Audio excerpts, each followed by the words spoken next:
Captain Marcus Chen had faced hostile environments across 17 star systems, survived 3 separate first contact scenarios, and once talked his way out of a Zalithian honor duel. But nothing in his extensive diplomatic training had prepared him for this particular situation. The Cathra delegation had arrived at the neutral station with all the expected pomp of a species known for their predatory nature. Their ship resembled a massive organic beast, all curves and bioluminescent, patches that pulsed with an unsettling rhythm. The crew that disembarked moved with fluid grace, their elongated limbs and razor-sharp talons marking them as apex predators from their homeworld. What Marcus hadn't expected was their delegation leader, a female Cathra who couldn't have been.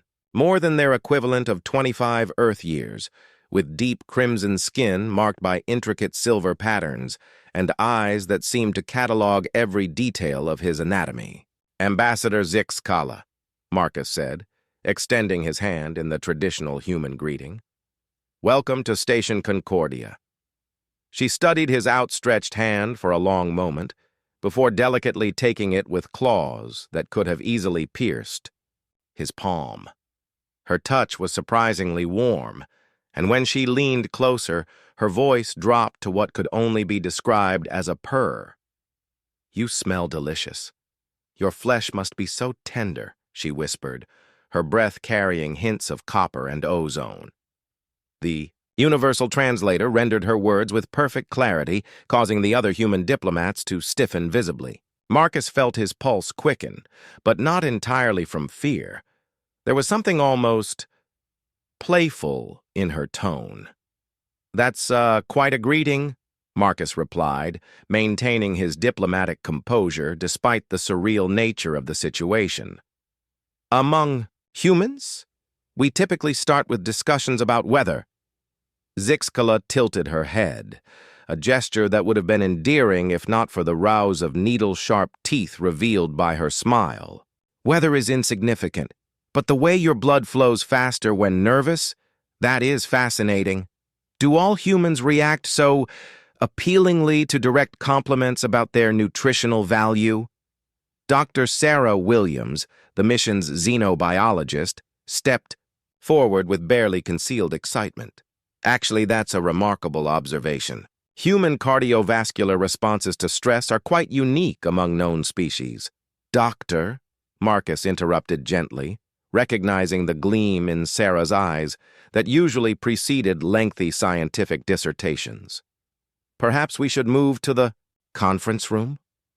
The negotiations that followed were unlike anything in Marcus's experience. The Cathra wanted access to human space for what they claimed were cultural exchange purposes, but their methods of discussion were decidedly unorthodox. "Your species," Zixkala said, studying a holographic display of human colony worlds, "you spread across hostile environments with remarkable persistence. Most prey species cluster in safe zones." "We're not prey," Marcus said firmly. "No," she agreed, her silver-flecked eyes meeting his. "That is what makes you so intriguing. You fight when cornered, adapt to impossible conditions, and somehow convince other species to ally with you despite being—" She paused, searching for the right words. "So perfectly edible." Lieutenant Commander Rodriguez, the security chief, shifted uncomfortably. "Ma'am, with all due respect, the constant references to eating humans are making my team nervous." Zixkala's laugh was like wind chimes made of crystal knives. "Your concern is noted but misplaced. If we intended to consume you, we would not announce it so openly. The Cathra value honesty in all dealings." "Then why," Marcus asked, leaning forward, "do you keep mentioning how appetizing we are?" For the first time since her arrival, Zixkala seemed genuinely surprised by the question. She exchanged glances with her advisors, who made soft, clicking sounds that the translator couldn't parse. "It is, how you say, a compliment of the highest order," she finally said. "To tell another being they appear nutritious is to acknowledge their health, their vitality, their genetic fitness. Among my people, it is how we express admiration." The room fell silent as this revelation sank in. Marcus found himself fighting back laughter.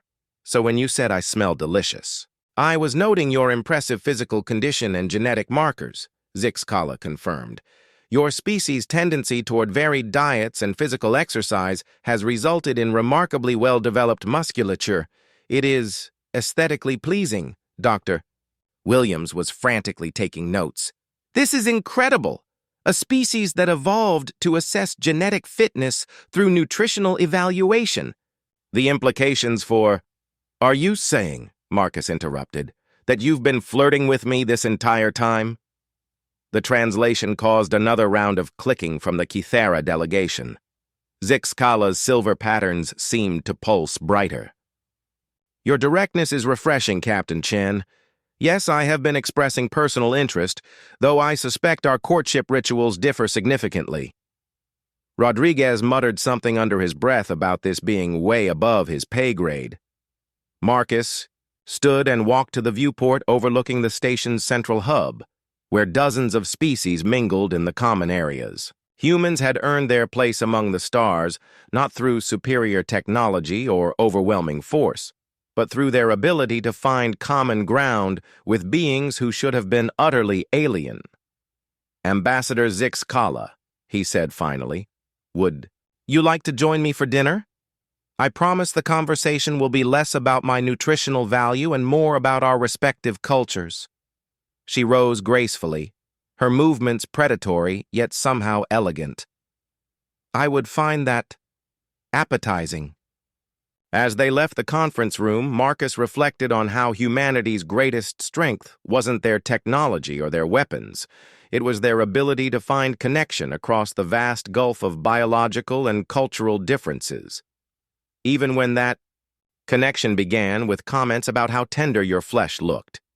Behind them, Dr. Williams was already composing her report on interspecies diplomatic protocols, while Rodriguez was updating his threat assessment to include aggressive flirtation as a new category of first contact scenarios. The galaxy, Marcus decided, was going to be a very interesting place.